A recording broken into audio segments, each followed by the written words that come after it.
A busy night of rain and wind, and well, rain and wind as the weather front whips on through. And we're going to have some wind issues for Friday. Hurricane Melissa is nearing Bermuda now, and we've got a weekend coming up. And we could talk about that, and we could talk about next week too in the long range. That's all tonight on the Joe and Joe Weather Show podcast. And you can support the Joe and Joe Weather Show podcast if you shop on Amazon. We have a referral link. It's on the description to this podcast on YouTube. All you do is click on the link and do your Amazon shopping from there. And Amazon throws us a little bit of coin for sending you there. Doesn't cost you 1 extra cent out of your own pocket. And it keeps the live Joe and Joe Weather Show podcast commercial free, except for this one. So thank you for those of you who have shopped our referral link on Amazon. Actually, there's one more. Tempest by Weatherflow. You can get the revolutionary Tempest weather system and join the fastest growing observing weather network on the planet. It mounts on a pole, and you can attach it to your deck. You can attach it to the side of your house. You can attach it on a pole in your backyard, and it runs on solar, which is even better. The link for this tonight is pinned to the top of the chat board, and it's also on the description of this podcast on YouTube. And Joe Rayo has a very special coupon code that you can use to save some money. And that coupon code is Autumn 2025. And I might point out, we're moving into the month of November this weekend, and the midpoint of autumn will be at this time next week. The midpoint, believe it or not, between Yes. the autumnal equinox and the winter solstice, which I'm sure all of you are waiting for with bated breath. And that coupon code gets you 10% off. So Yes. busy night on the radars. It took a little while for this stuff to get going. It was raining pretty hard for a good part of the morning in eastern Pennsylvania and in parts of New Jersey. But when it came in later in the afternoon, it came in a big way. It was a nice squall line that developed, and a couple of people were mentioning on the chat board that they might have heard somebody say there might have been a microburst in there. I saw some gusts up into the 45 to 50 mile an hour range in some places. Well, it's not that people should have been surprised by that, because we did say that the main bulk of the precipitation, the most intense part of the precip, would come between 2 o'clock in the afternoon and 8 o'clock in the evening, and right smack in the middle of that time frame is when we were seeing many places get hammered with lots of rain. I mean, here in Putnam Valley, I only had about a quarter of an inch up until about lunchtime, and then all of a sudden, bam, the heavens opened up. 1.75 or thereabouts. That's the total so far that I've received here, Joe, and it's still nearly not over. There's a little narrow area, it looks like on radar, we'll show it in just a moment, crossing through western New Jersey and northeastern Pennsylvania. Not sure if that might be any convection that's been taking place with this, but in any case, we did get the heavy rains as advertised. Yeah, I saw New York City at the park as of 5 o'clock had about one, I think one at 1.85. So we'll have to wait for the 8 o'clock numbers to see what some of these totals are. But yeah, it looks like a lot of folks. Griller G said he got 2.06 inches in Fairfield County, although the wind gust was a measly 14 miles an hour. 52 mile an hour wind gusts, Rich Rothmansky, and Christinapedia, where she is on Long Island and Rocky Point, 1.9 inches of rain and still going. Rayo's got the radars tonight, so he's going to take you around to show you what's going on at 7:41 p.m. Eastern Time. Okay, well, we're going to do it right now. And here we go. We're going to start off with Upton, New York. Uh-oh, did I just cut something off? Yes, I just did.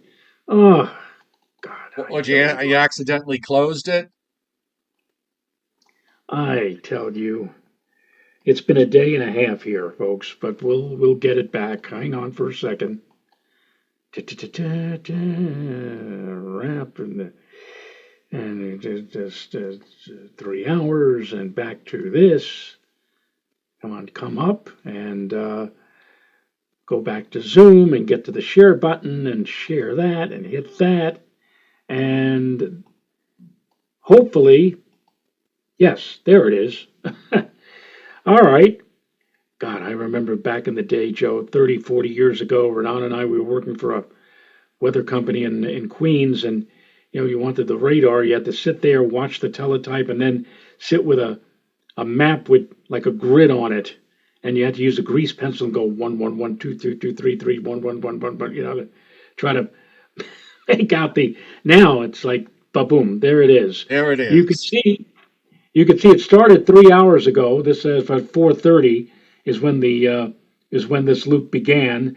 At that time, it looks like everywhere New York and points east were getting clobbered, and now you can see the back edge has worked its way out of the New York area across into central Long Island, moving past west central or western Connecticut, out of the almost completely out of it in the lower Hudson Valley. But notice, if you will, as I said, there's like a stick of moisture here.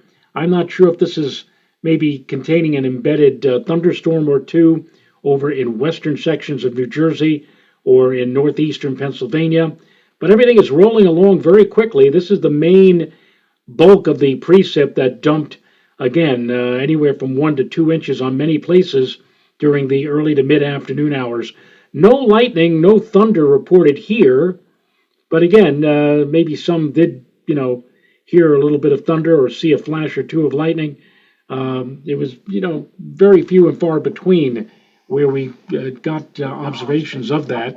If we go, let's say, further south and west to Philadelphia, for example, actually that's too far west. That's Dover Air Force Base. Let's go to Philadelphia here, and you could see that, there's a little band of precipitation. I don't know what exactly that is. If I didn't know any better, Joe, I would say that may be a narrow line of thunderstorms. I'm not Yeah. sure. But whatever it is, it's moving and progressing into western sections of New Jersey. And if it continues to hold together, areas that have now cleared out of the rain, the big rains of this afternoon, a little bit of a break now, may see a brief little, renewal of heavier precipitation crossing by in the next, 90 minutes to 2 hours. We'll see whether or not this can hold together. But the main area now has moved on by to the north and to the east of the New York metropolitan area. And in fact, if we go, let's say, up to Boston, we can see that, eastern Massachusetts is starting to get hit, not just with the area to the west of them, over in the Berkshires and Connecticut, but there's also another area that was offshore down to the south of Cape Cod, and this area of moisture coming in from the ocean, moving up from the south, and is already covering up a good part of southern New England. Some of that, some of Boston that's is beginning Melissa. to hit. Some of that's Melissa moisture, believe it or not. It might be. It might be Melissa is still way to the Getting south, but entrained in that, getting entrained in that trough, and just getting drawn up the east, up the coast, just offshore. and that's it. Wasn't that a week ago? We saw that one crazy Canadian run, indicating that the trough is going to try to suck in the moisture and Right. Well, avert the it effects brought from in the from whole from it the brought south. in the whole hurricane, and basically Yeah, wiped out southern New England and New Jersey. But yeah. that part didn't exactly happen. That's not happening, but you can see some of that tropical moisture that Joe mentioned getting entrained in the upper trough, all coming northward now, moving from south to north and covering a good part of southern New England. If we go a little further to the north, let's say up into Maine, they don't see very much or aren't seeing very much at the moment. But again, give it some time. This moisture creeping northward, eventually covering Massachusetts, moving into Vermont, New Hampshire, and eventually by later tonight, some of that will arrive in the pine tree state of Maine as well, down East Maine. And again, this whole area here is very dry. They're in drought, and they could use whatever moisture they can get their hands on. And as we've already seen, anywhere from 1 to, in some cases, as much as 2 inches of rain falling with this area of moisture here in the northeastern United States. Uh, I'm not sure. I think there might be, there's really nothing back here over the Midwest of any great concern. Any place else that you want to No, I look think at? I think that just about covers it. I want to bring up the surface map because we were talking about this last night also with respect to the what we call the point of occlusion, the triple point. And you see the low is in northwestern Pennsylvania, and there's an occluded front. That's the purple front that you see. And then you have the warm front and the cold front. And that area where they meet, we call it the triple point, and sometimes around or just ahead of it, you get some really heavy uh, precipitation and convection as well. And this is played out pretty much according to plan. That triple point just rallied its way up the coast. This is the 5 o'clock surface map, so it's likely that the occlusion is further north now. And the warm front that's out in the ocean is making its way towards southeastern New England. And ahead of that, you got all that big rain that Joe showed you on the radar that was in the ocean heading into southeastern New England. Meanwhile, behind it, starting to see a few isobars coming together, and this is going to be the setup for tomorrow, where we are going to have a very tight pressure gradient. But that chilly air has made it pretty far down south into the southeastern states, temperatures in the 40s and 50s. In fact, I did not get out of the 40s again today. I have the fireplace on, overcast. It didn't really rain very much today, just a little bit. But it's just been a miserable bunch of days here, and just hoping we dry out enough tomorrow that maybe the sun will come out. And then we've got another front that's back in Minnesota and Iowa, and extending down into Kansas. And if we check out the radar, it's not really doing very much, just a little bit of light precip in Iowa and Illinois. The rest of the country really is pretty quiet, but you can see all the action going on in the east. And a lot of this big heavy rain, by the way, is getting up into Vermont and New Hampshire, where the drought has been severe, and also will eventually get into the great state of Maine. Tomorrow we got wind advisories up across New York State, Massachusetts, southern Vermont, Connecticut, New Jersey, Long Island, down into interior Maryland and the mountains into West Virginia. Also, some wind advisories in western North Carolina as well as in the interior of South Carolina. What do you think? Gusts to 40 tomorrow? I think 40, 45 certainly. I guess that's worthy of wind advisory criteria. And here again, once again, another example. This is case two. Case one was yesterday of people who simply do not read statements or advisories or information. I posted yesterday on Facebook, Joe, that the amount of rainfall that we may see during that 6 hour period today could be up to about an inch and a half. And somebody wrote back on the comments on Facebook. He said, "Wow." And then I specifically said, here in the lower Hudson Valley, we may see during the 2 to 8 p.m. time frame up to an inch and a half of rain. And I get this comment back from somebody saying, "Wow, that's something. How much do you think is going to fall in New Rochelle?" And I just said, for the lower Hudson Valley, up to an inch and a half. Nobody. No, and now today I posted the wind advisory Right. as a favor to our friends over at the National Weather Service. I posted verbatim the wind advisory, and a gentleman on Facebook said, absolutely no rain at all.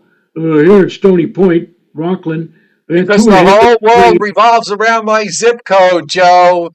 If it Yeah, but doesn't I mean, happen on my mailbox, it didn't happen. and I That's wrote back to the guy. I stupid. said, if you read the NWS statement, you will notice that the wind advisory will not take effect until noon Friday.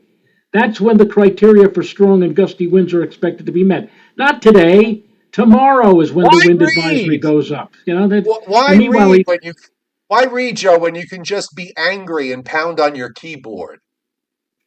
You know, you know, back in really. the back in the 50s, Steve Allen, who I really envy you. You had a chance to meet in person and actually had a picture taken with the late great comedian Steve Allen, when he was the host, the first host of the Tonight Show back in the 1950s, he used to get laughs every night by simply reading the letters to the editor column of some of the local newspapers like the Post and the Daily News. And he would, of course, inflect his voice. And sometimes he would shout, why doesn't anybody do that? And like he'd read with such, dynamic that he would get laughs. People would be cracking up in the audience about the way he was reading the thing. And I could do that too.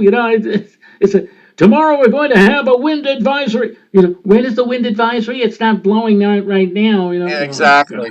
Here's that picture you just mentioned.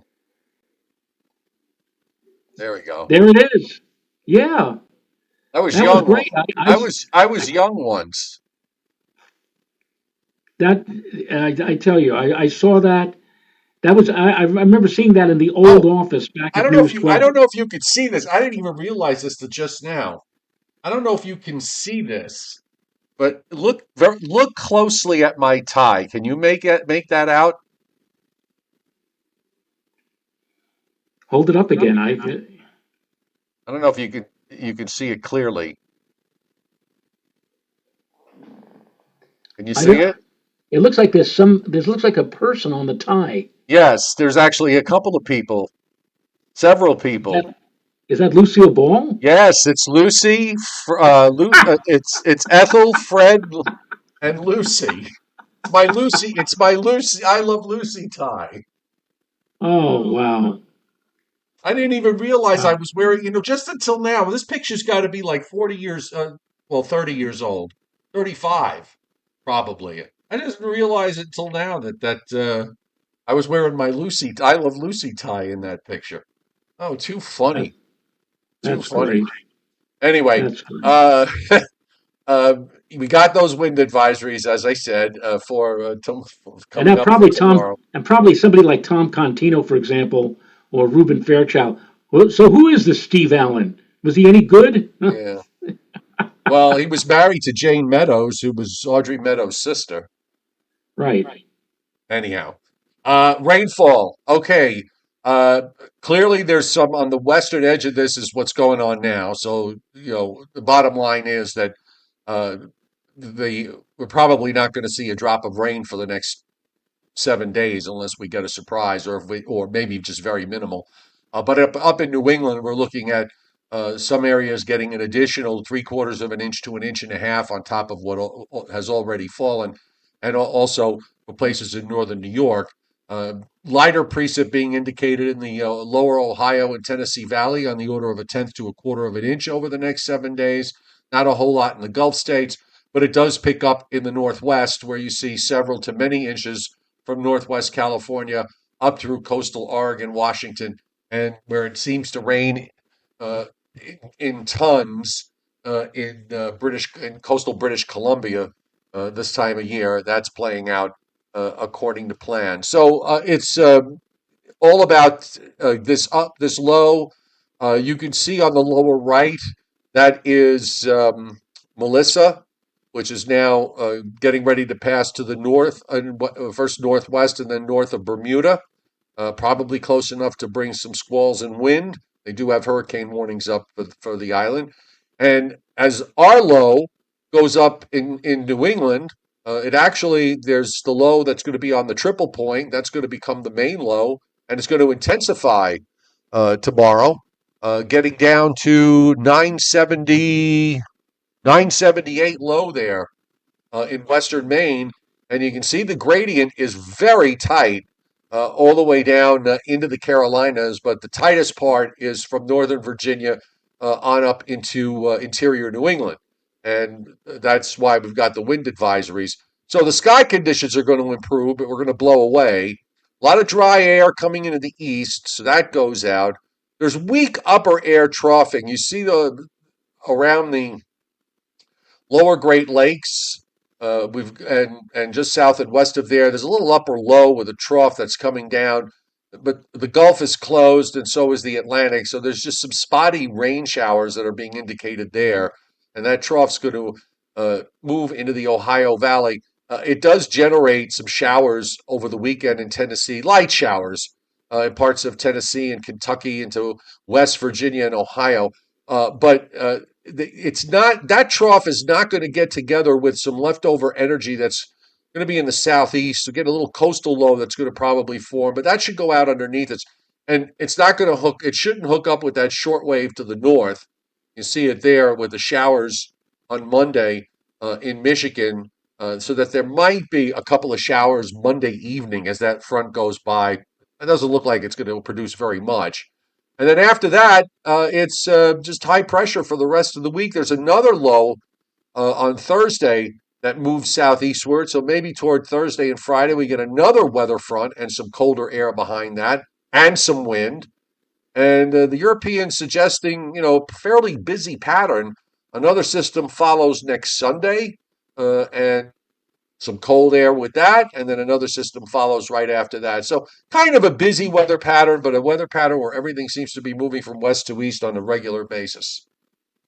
Right. There's no major storms that are looming in the foreseeable future. Although one thing that you do have to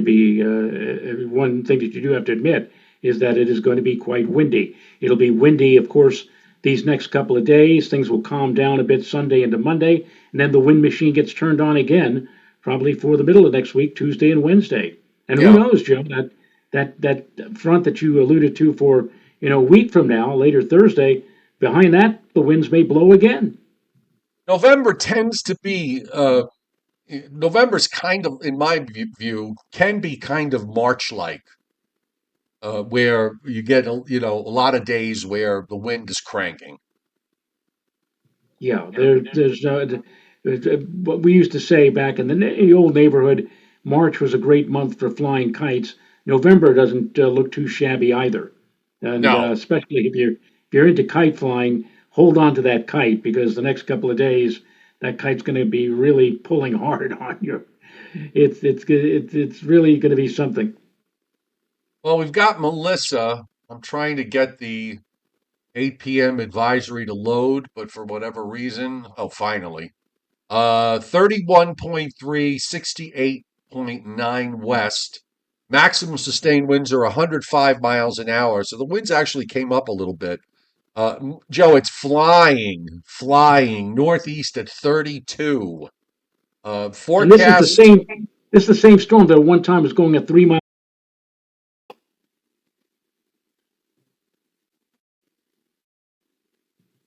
Are you there, Joe?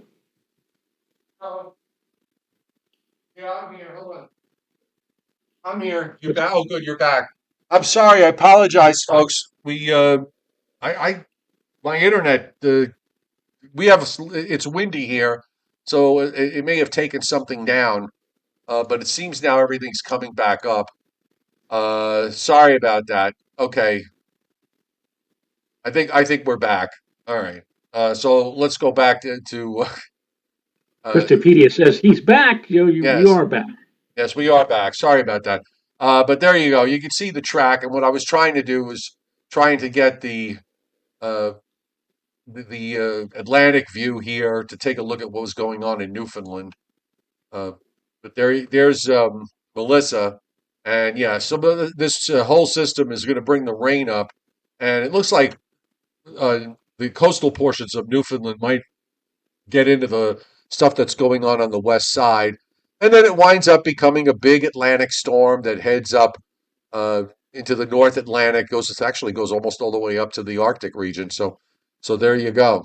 And as far as just trying to see if there's anything else, now the tropics look pretty quiet as we go into the month of November. Probably room for one more tropical system before this is all said and done. But uh, it also would not be surprising if Melissa winds up being the last one of the season.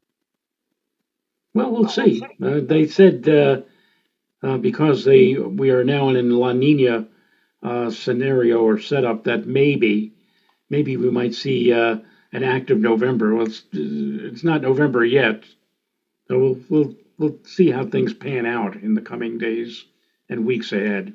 But you Maggie may be P right, says, Joe. This might be it. yeah, Maggie P says no snow in October in Denver Metro. That's only happened 35 times out of 143 years. So So basically, what's that math wise? Once every 5 years or so? What's five times 35? 35, 105, 150. 35, 105. Once every 4 years that you don't get snow in October. So that's not that unusual, I guess.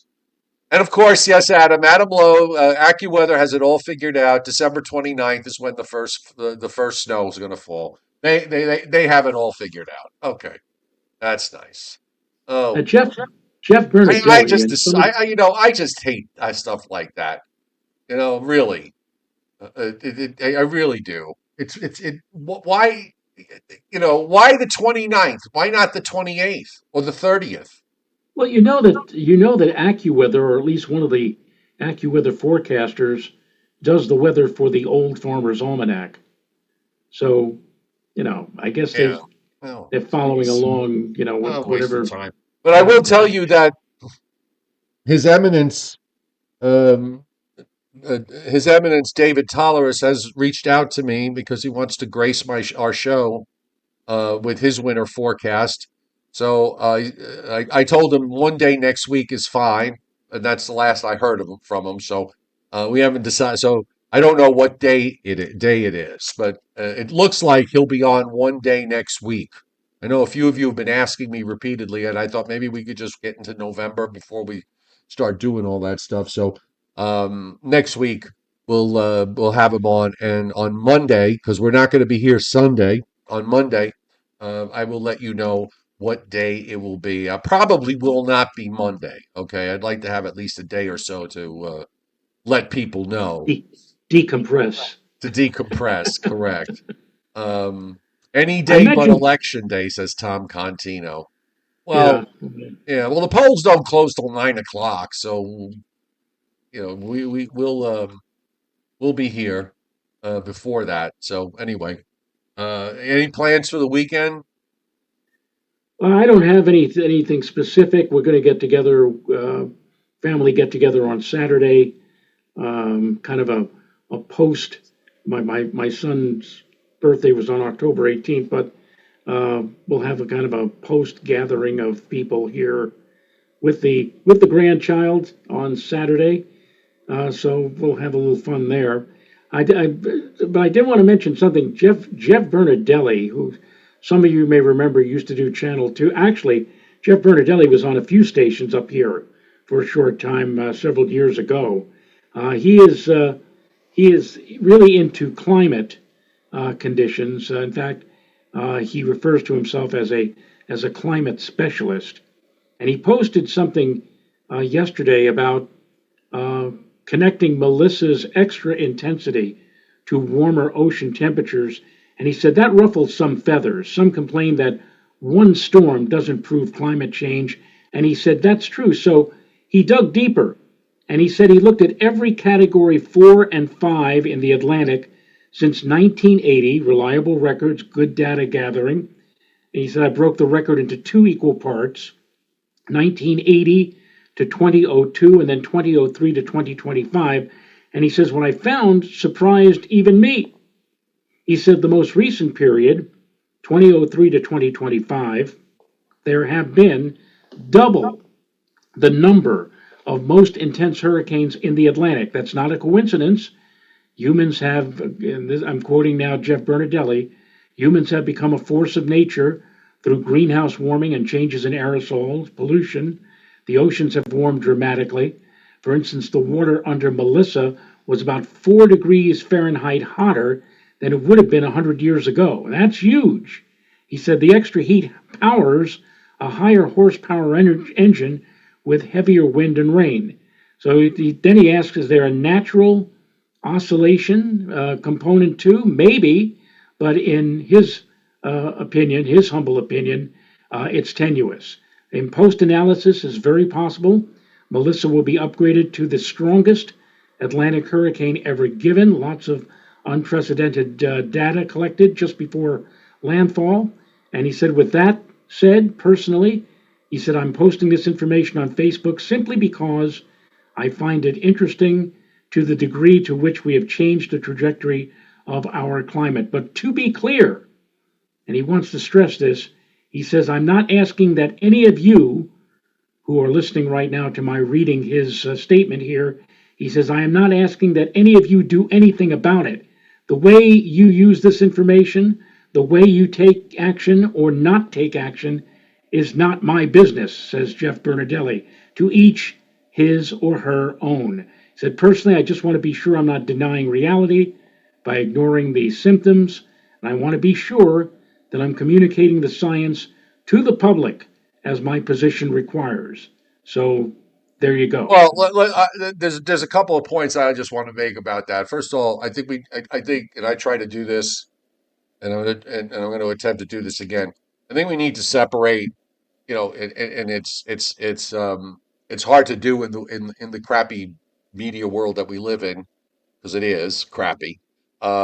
We got to separate science side and then the side that you see, which I would refer to as the climate mania side, the people that are running around with their hair on fire, thinking the world is going to come to an end, which it's not. All right. I've said this many times. If you want to bet on the world coming to an end, the problem with betting on that is that you can only be right once and you won't be able to collect.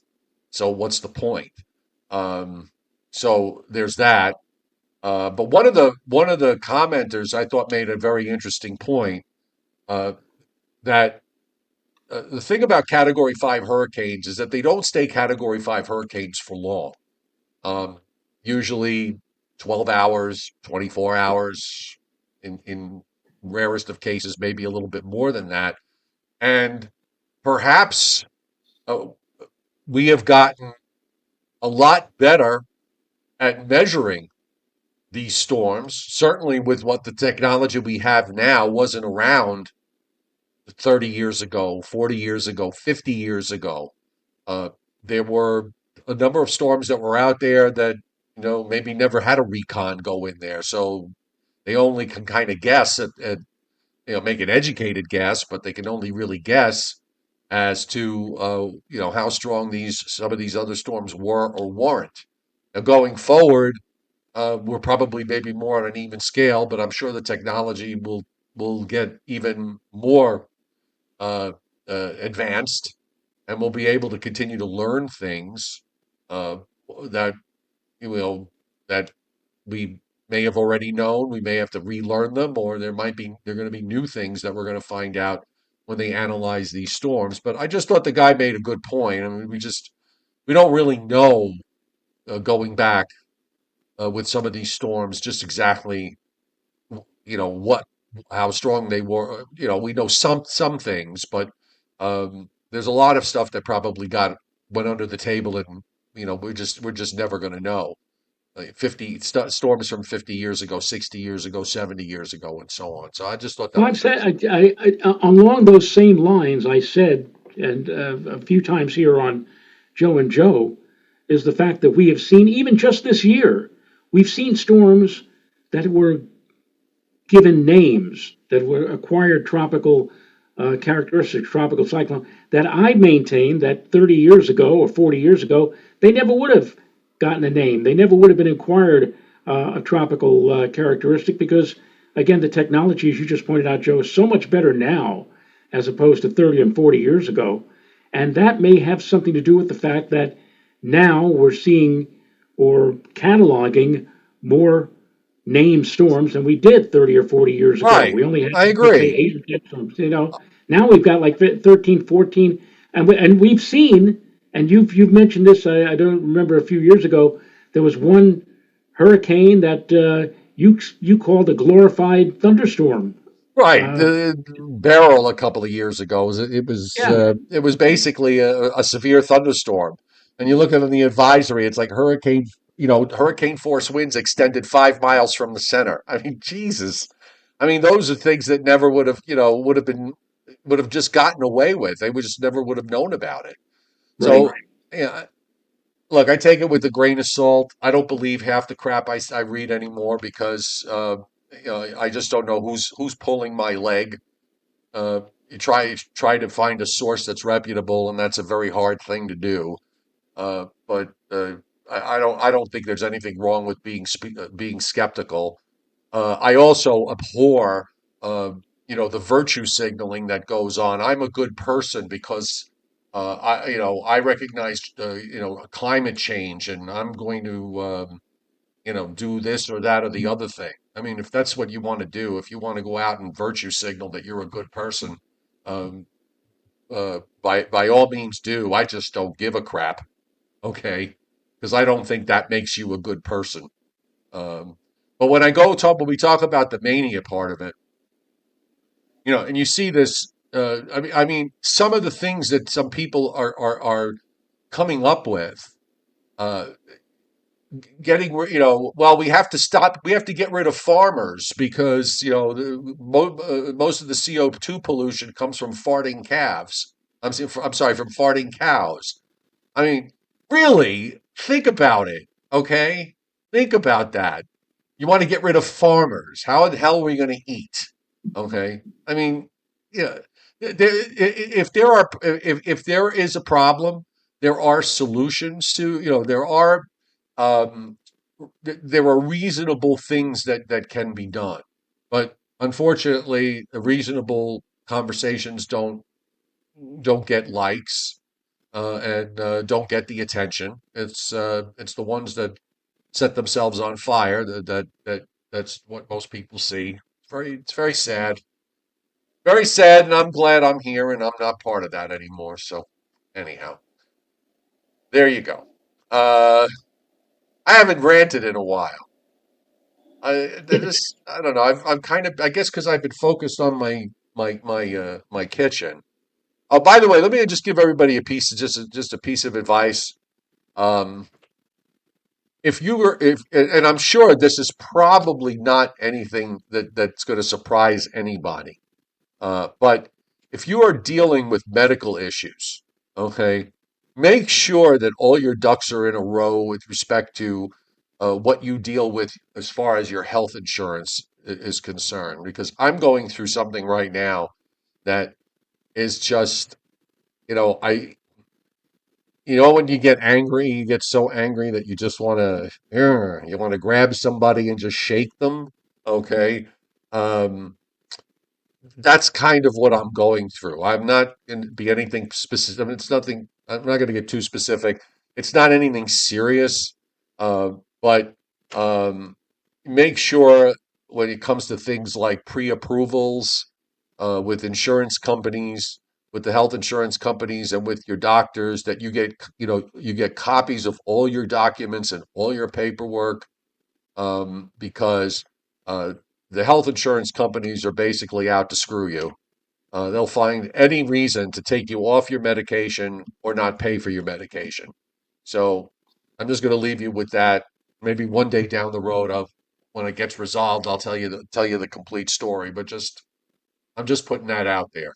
Okay, write everything down, log everything. Your phone calls, who you speak to, what the conversation was about, because you might need it. Okay. So on that note, we're going to hold Briller Jeopardy off until Monday because we're going to take Sunday off. So everybody have a great Friday and a great Saturday and a great Sunday. Sunday should be a national holiday because the clocks go back. Thank God. I'm tired of it being pitch black here at 8 o'clock in the morning. You know, so at least now it goes back to about 7 o'clock for a sunrise, which will be grand. But yes, clocks go back an hour on Sunday. Sunday's the New York Marathon, so people will be running. Why? I don't know, but that's what they do in marathons. So on that note, Hold uh, on for a second, because that rant, Rich Rothmansky had indicated that that rant was brought to you by. go on. I'm waiting. Brought to you Hang by on. what? This is for you. This is for you, Rich. You asked for it. You're going to get it. Bobby Livingsworth. I'm GP. in North Georgia, so I'm closer to the central time zone. So for me, it will be closer. My sunrise right now is close to 8 o'clock, so it'll be 7 o'clock. Cheapios. Oh, that is great. What is it? Generally what? Generally, Generally soggy. Now generally soggy. we had Wheaties yesterday, Right. So and we it was got made saying it was Cheepios generally today. moldy. This is Lots of generally soggy. lots of holes in every package. Fortified with iron, so kiss your teeth goodbye. Right. Try it with Try it. strawberries, so you'll be hungry. You'll be, no, or you'll still be hungry. You'll still be hungry. So there you go. Cheepios. That was great. All right, Yep. folks. Have a great weekend, and we'll see you on Monday. Bye.